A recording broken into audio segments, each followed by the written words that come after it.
Hey my YouTube family, good morning. आज है 26 अक्टूबर 2024। सुबह 3:31 हुआ है अभी, और मैंने फिर से आप सबके साथ सुबह 4 बजे लाइव स्टडी स्टार्ट कर दी है। आप सब ने मुझसे बहुत बोला, फिर मेरे को लगा कि चलो यार स्टार्ट कर ही देते हैं, और बहुत अच्छा लगा आप सबके साथ लाइव स्टडी करके, और आप सबको भी बहुत अच्छा लगा। बहुत अच्छे अच्छे कमेंट आए थे, उसके लिए थैंक यू सो मच। और आज का मेरा टारगेट क्या रहने वाला है कि सुबह सुबह जितना 5-6 घंटे पढ़ाई हो जाए, उसके बाद हमें बेटे को लेके जाना है वैक्सीनेशन के लिए। और इसलिए ना मुझे लगता है कि सुबह जब जल्दी हम उठ जाते हैं, लाइक 3 बजे, 3:30 बजे मैं आज उठी थी, उसके बाद 4 बजे भी हम पढ़ना स्टार्ट कर देते हैं, तो 6 बजे तक भी 2 घंटे की पढ़ाई हो जाती है। उसके बाद भी दिन में अगर 2-3 घंटे निकल जाएं, तो जो दिन हमारा 0 डे हो सकता था वो नहीं होगा, क्योंकि आजकल फेस्टिव सीजन है और बाहर के भी बहुत सारे काम हो जाते हैं, तो उस वजह से टाइम जो है वो नहीं मिल पाता दिन में। तो उस टाइम पे जो क्रूशियल है वो रहता है सुबह जल्दी उठना। आप लोग पूछते हैं ना कि कैसे हम फेस्टिव सीजन में पढ़ाई स्टार्ट करें, हमारा दिन जो है नहीं अच्छे से पढ़ाई हो पाती, दिवाली की सफाई होती है, तो रात को आप आराम से सो जाओ 10 से 11 बजे, सुबह जल्दी उठ जाओ, और सुबह जल्दी उठ के फ्रेश माइंड के साथ में अपना जितना भी पढ़ाई को डिवोट कर सकते हो टाइम, वो टाइम डिवोट कर दो। और आज ही हमने कंट्री डिलाइट का दूध जो है स्टार्ट किया था। सुबह सुबह 5:30 के अराउंड आ जाता है। लाइव क्लास में ही थी मैं जब दूध आया था, और उसके बाद जो ब्रेक था हम लेते हैं 6 बजे के आसपास, और एक ब्रेक होता है 5 बजे, मतलब 4 बजे पढ़ाई करते हैं, 5 बजे एक छोटा सा ब्रेक होता है, और फिर 5:05 पे पढ़ाई शुरू हो जाती है, फिर 6 बजे 5 मिनट का एक ब्रेक होता है। और बहुत अच्छा लगता है इस टाइम पे रिवाइज़ करके। सुबह का मेरा जो टाइम होता है ना, मोस्टली रिवीजन के लिए होता है। सुबह के 2 घंटे मैं रिवाइज़ करती हूँ पिछले वाला सारा, क्योंकि रिवीजन नहीं किया तो भैया फिर कुछ नहीं किया, फिर जो भी किया टाइम वेस्ट किया। रिवीजन के बिना कुछ भी नहीं है, क्योंकि हम ह्यूमन बीइंग हैं, हमारा माइंड ऐसा ही है कि हम चीज़ें याद करते हैं फिर भूल जाते हैं। मेरे पास बहुत सारी क्वेरी थी कि क्या करें, पढ़ा हुआ याद नहीं रहता, रिवीजन ही समाधान है। और रिवीजन का जो तरीका मैं सुबह सुबह बताती हूँ कि क्वेश्चन आंसर की फॉर्म में रिवाइज़ करें, और इस तरीके से आप चीज़ों को याद रख सकते हैं। मेरा करंट अफेयर का दिन है आज। मोस्टली फ़ोन से ही सारी पढ़ाई होने वाली, क्योंकि मैं फ़ोन पे ही नोट्स बनाती हूँ, और फ़ोन से ही मोस्टली सारे करंट अफेयर जो है कवर करती हूँ। लेकिन जो भी मैं पढ़ती हूँ, साथ के साथ एक प्लेन पेपर पे नोटबुक में मैं लिखती रहती हूँ कि अच्छा ये चीज़ मैंने पढ़ी है, इसमें से मुझे ये चीज़ समझ में आई है। तो जो कुछ भी मैं टॉपिक पढ़ती जाऊँगी, चाहे वो करंट अफेयर का हो, चाहे किसी सब्जेक्ट का हो, मैं एक पेपर पे मैं ज़रूर लिखती हूँ, नोट करती हूँ कि मुझे कितना समझ में आया। जितना समझ में आएगा उसी हिसाब से तो बाद में चीज़ें रिटेन रहेंगी दिमाग में। और यहाँ पे 8 बजे फिर से मेरा जो है स्टडी से ब्रेक हो गया था। अभी जो मुझे टाइम है वो अपने बच्चे को यहाँ पे देना था। उसका मन था सुबह सुबह कोई गेम प्ले करने का, तो ये एक्सओ गेम है। आप सबने भी शायद बचपन में खेला होगा, हमने बहुत खेला है, तो ये गेम मैंने उसके साथ प्ले किया था।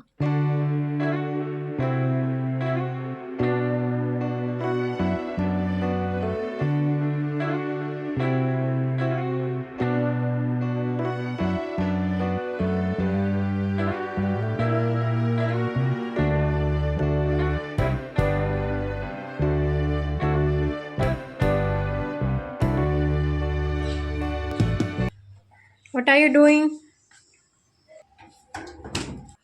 आपके घर में भी ऐसा होता है क्या? छुट्टी वाले दिन जो है बच्चा कुछ ना कुछ खाने के लिए ढूँढता रहता है, और जो भी कुछ अच्छी चीज़ें होती हैं, ड्राई फ्रूट होते हैं, वो उसका खाने का मन नहीं होता, उसको चाहिए होता है कुछ अलग-अलग ही। लेकिन हमने ये सोचा है कि सबसे पहले उसको अच्छी चीज़ें देंगे। मैंने उसको फ्रूट कट करके दिया था, फिर खुद के लिए भी फ्रूट कट किया था, और यही मेरा ब्रेकफ़ास्ट था आज का।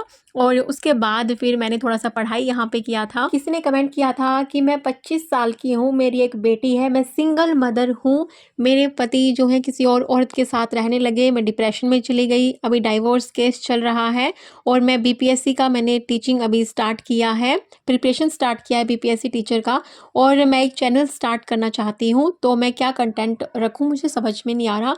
डियर, आप अपनी रियल लाइफ से रिलेटेड कंटेंट रखिए कि क्या फेज़ आपकी लाइफ में आया, कैसे आपने स्ट्रगल किया। बहुत सारी लेडीज़ हैं जो इस फेज़ से शायद अभी निकलना चाहती हैं, निकल नहीं पा रही हैं, लेकिन आप इस फेज़ से निकल चुके हैं। क्या-क्या मुश्किलें आई, कैसे आपने टैकल किया, कैसे खुद को पॉजिटिव रखा इन दिनों में, डिप्रेशन से बाहर कैसे निकली, और आप अपनी जर्नी शेयर कर सकती हैं स्टडी की, कैसे आप मैनेज कर सकते हैं।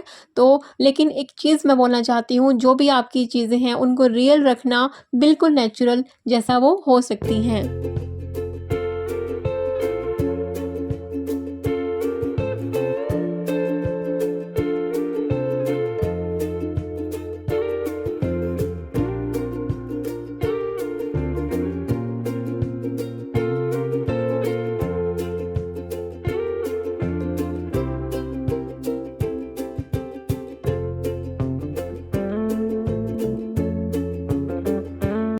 हस्बैंड और बच्चे के लिए ब्रेकफास्ट बना के उनको ब्रेकफास्ट करवा के हम आ गए थे यहाँ पे वैक्सीनेशन के लिए।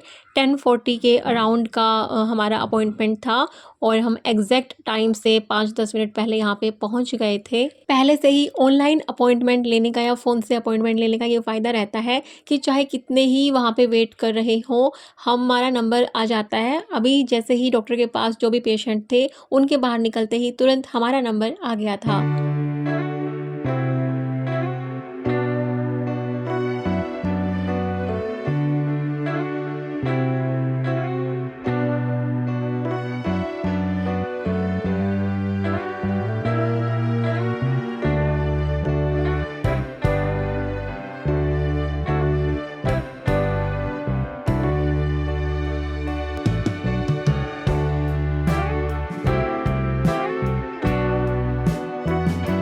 और वैक्सीनेशन लगने के बाद हमारा जो पूरा टाइम, पूरा दिन है आगे का, वो जाने वाला है बच्चे के हिसाब से, क्योंकि ऑब्वियस सी बात है यार, वैक्सीनेशन लगने के बाद थोड़ा-सा बच्चे का मूड स्विंग हो सकता है या फिर उसको अच्छा लगने के लिए हम उसके मन की चीज़ें हम यहाँ पे करने वाले हैं, जो वो चाहता है लेना या फिर जो वो चाहता है चीज़ें करना, गेम प्ले करना या कुछ भी करना, अभी आगे का टाइम हमारा इसी तरीके से रहने वाला है।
और दोपहर को 12:01 पे हम घर पे पहुंच गए थे। उसके बाद मैंने शुरू की थी लंच की तैयारी।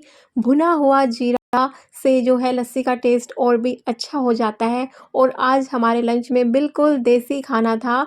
लस्सी थी और साथ के साथ चपाती थी और उसके साथ ही कचरी की चटनी, जो बिल्कुल हरियाणा में एक देसी खाना होता है ना, उस हिसाब से बनाया था। जो आटा है वो हाउस हेल्पर सुबह लगा के चली गई थी, लेकिन रोटियां मैंने यहाँ पे गर्मा-गर्म बनाई थी। खाना खाने के बाद फिर मैंने बेटे को सुलाने की तैयारी यहाँ पे की थी। उसकी जो नोज़ है उसमें मैंने थोड़ा-सा जो बादाम रोगन होता है वो ऑयल ड्रॉप डाला था।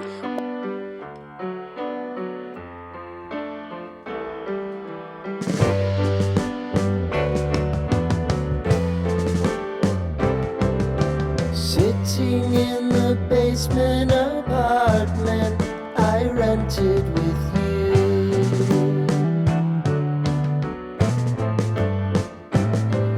remembering the holiday party we had with the crew.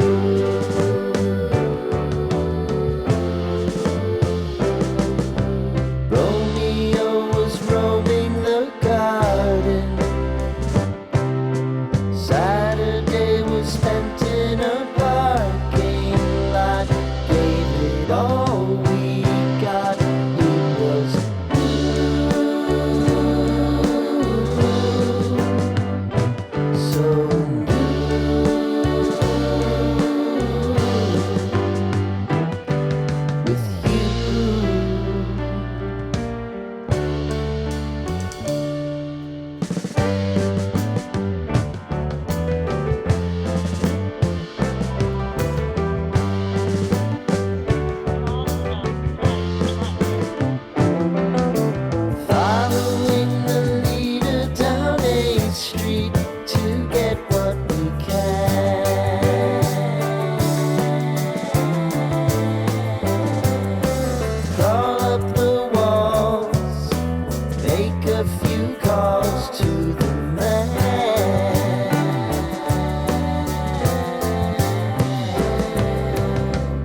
Diwali की लाइट्स लगाई ही थी कि यहाँ पे आइनिंग वाले क्लॉथ्स लेके भैया आ गए थे और हमें यहाँ पे अभी जाना था किसी एक जगह पे। बेसिकली वहाँ पे भंडारा था और मेरे को बड़ा मन करता है कि भंडारे की जो पूरी होती है, सब्जी होती है और जो खीर होती है वो खाने का। बिल्कुल हमारा जो घर है उसके जो पीछे वाला बैक साइड वाला पार्क है वहाँ पे वो भंडारा हुआ था, साईं का भंडारा था। उसी में जाने की तैयारी थी, उससे पहले मुझे थोड़े से काम निपटाने थे।